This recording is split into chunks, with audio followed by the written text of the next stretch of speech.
एक बड़ी खबर इस वक्त आ रही है। आम आदमी पार्टी दिल्ली में जबरदस्त कूड़े पर राजनीति कर रही है। बीजेपी को उसने कटघरे में खड़ा किया। बीजेपी कह रही है कि चुनाव जब एमसीडी के आ रहे हैं तब आपको ये याद क्यों आ रही है। दोनों एक दूसरे पर कर रहे हैं कूड़े को लेकर हमला और राजनीति।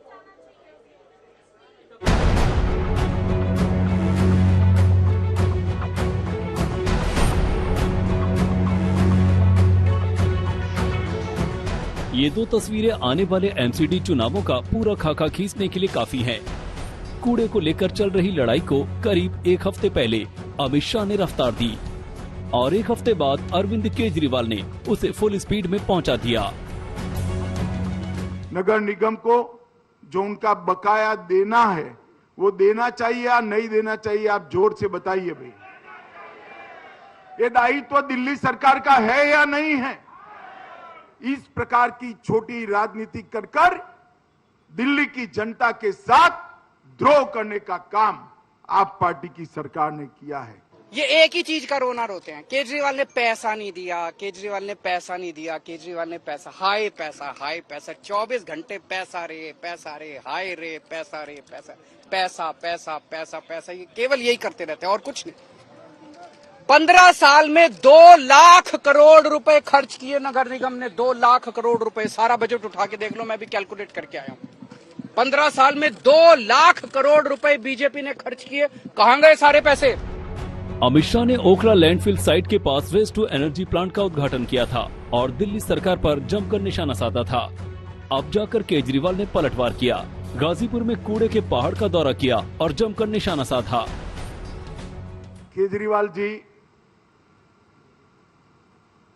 कई प्रकार के हर रोज प्रेस स्टेटमेंट करते हैं, बड़ी बड़ी एडवर्टाइज देते हैं और उन्होंने ये मान लिया है कि प्रेस के इंटरव्यू से ही विकास होता है। उन्होंने मान लिया है कि एडवर्टाइज देने से देश की जनता भ्रमित हो सकती है। मैं गृह मंत्री जी से पूछना चाहता हूं, उन्होंने मेरे को इतनी गालियां दी।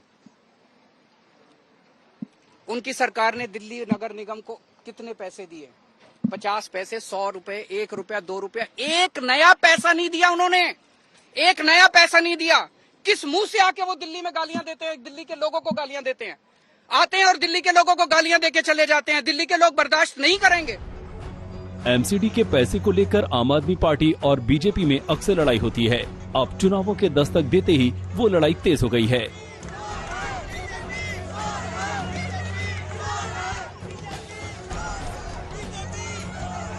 आपको याद होगा, कुछ दिनों पहले तक तनख्वाह नहीं मिलने की वजह से सफाई कर्मियों ने हड़ताल की थी और पूरी दिल्ली में कूड़ा ही कूड़ा नजर आता था। कूड़े को लेकर लड़ाई उस वक्त भी खूब हुई थी, लेकिन अब तो कूड़ा चुनावी हथियार बन गया है। मैं खासकर बीजेपी के जो वहां पे मेरे को प्रोटेस्ट कर रहे थे उन लोगों से भी कहना चाहता हूं, तुम मेरे खिलाफ प्रोटेस्ट करना चाहते हो, करो। मैं तुमको बुरा नहीं मानूंगा, मैं इस बात का, मेरे खिलाफ प्रोटेस्ट करने से कुछ मिलता हो करो, लेकिन ये सोच लेना तुम्हारे बच्चों के लिए स्कूल तो मैं ही बनवाऊंगा, स्कूल तो तुम्हारे बच्चों के केजरीवाल ही बनवाएगा। तुम्हारी बिजली भी मुफ्त में ही करूंगा। तुम्हारे लिए अस्पताल का, जब तुम्हारे घर में कोई बीमार हो जाएगा ना, बीजेपी वाले के भी घर में तुम्हारे दवा दारू का इंतजाम मैं ही करूंगा, तुम्हारा इलाज भी मैं ही कराऊंगा। केजरीवाल को उसका आईना दिखाने के लिए आया हूँ कि जो तुम्हें दिल्ली के लोगों ने काम दिया है वो काम करिए। षड्यंत्र रच के झूठ बोलकर ठगना बंद करिए लोगों को कि गुजरात में जाकर कहते हैं मेरे स्कूल देख लिए, मेरे मोहल्ला क्लिनिक देख लिए। दिल्ली के स्कूल में दिखा रहा हूँ ना केजरीवाल, आजा कल यहाँ पर। पिछले हफ्ते अमित शाह के कार्यक्रम से पहले आम आदमी पार्टी ने भलसवा लैंडफिल साइट पर जमकर प्रदर्शन किया था और गृह मंत्री को भलसवा आकर कूड़े का पहाड़ देखने का न्योता दिया था। बस दिल्ली में आते हैं इनके बड़े बड़े मंत्री और केजरीवाल को गालियां देके चले जाते हैं, केजरीवाल को गालियां देके चले जाते हैं। मैं दिल्ली की माँ बहनों से पूछना चाहता हूँ, तुम्हारे बेटे ने तुम लोगों के बच्चों के अच्छे स्कूल बनवाए, ये मंत्री आके मेरे को तुम्हारे बेटे को गाली देके जा रहे हैं, बर्दाश्त करोगे तुम लोग? दिल्ली के बुजुर्गों से, दिल्ली की माताओं से पूछना चाहता हूँ, तुम्हारे बेटे ने तुम्हारे लिए तीर्थ यात्रा का श्रवण कुमार बनके तुम्हारे बेटे ने तुमको तीर्थ यात्रा भेजा, अब ये तुम्हारे श्रवण कुमार को, तुम्हारे बेटे को गालियां देके जा रहे हैं, बर्दाश्त करोगे तुम लोग? तुम्हारे बेटे को गालियां दे रहे हैं। अभी एमसीडी चुनावों का ऐलान नहीं हुआ, लेकिन कूड़ा पॉलिटिक्स देखकर लग रहा है कि अब की बार मुकाबला दिलचस्प होगा। आज तक ब्यूरो।